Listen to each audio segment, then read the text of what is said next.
only have lost physical contact, they've also lost emotional contact, because the sons write home to their mother just a few times each, and soon after they had left, and then never again.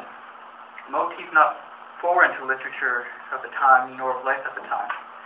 It's not hard to imagine someone looking at the prospects in their homeland, and then looking to the vast and prosperous lands across the Atlantic, and realizing that their life will be better over here, even if that sadly means leaving their ancestral homeland. Μέσα της έχει ένα φωτεινό κομμάτι. Πού φαίνεται το φωτεινό της κομμάτι? Papadiamantis goes through the entire novel and never really seems to judge her. It was important to have contact with a Greek when one reads their books. No matter how good the translator, which coincidentally Papadiamantis was very good at, something is always lost in translation.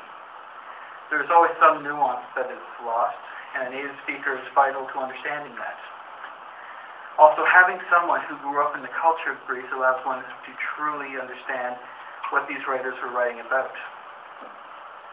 Finally, in regards to communication, it is exceedingly difficult when the opposing sides of a conversation do not speak the same language and require the use of translation. She thinks that she's relieving the parents of the children of a burden.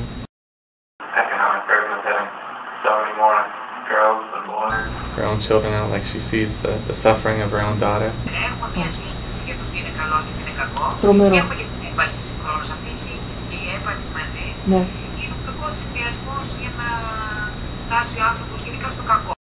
I would argue that that whole theory isn't anything new. That that's essentially what the Sophists believed, was that almost to a certain extent there was no definable right or definable wrong. Because inherently it depicts a woman who has been mistreated for essentially all of her life because of the social norms of the time, and in a way, although she shouldn't have done it this way at all, but this is almost as her uprising. This is her fighting back against a system that to a certain extent crippled her.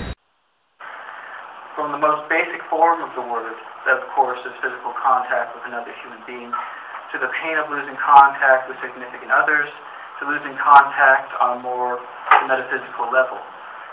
The characters all exercise contact in one form or another, and it is clear that the murderess doesn't just represent the theme of this colloquium in a narrow scope.